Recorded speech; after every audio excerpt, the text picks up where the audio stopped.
এটা 8 মাস থেকে শুরু করে বাচ্চা এবং তার মা দুজনের জন্য ভীষণ উপকারী।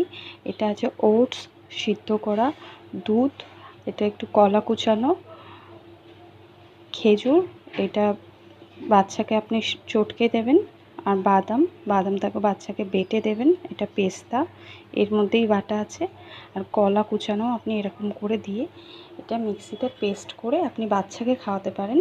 আর এই গোটাগুলো মা খাবে, কেননা বাচ্চা মায়েরই তো ব্রেস্ট ফিডিং করে, তো বাচ্চার জন্য উপকার আর মায়ের হেলথের জন্য খুব ভালো। এটা মর্নিং ব্রেকফাস্ট আপনারা খেতে পারেন। দেখো, ছোটো বেবিদের তো গলায় আটকাবে গোটা গোটা খেলে, তাদেরকে আপনার মিক্সারে পেস্ট করে এরকমভাবে খাওয়াতে পারেন, ভীষণ ভালো। আর মাদের তো দাঁত আছেই, মারা এরকম গোটা গোটাই খেতে পারো।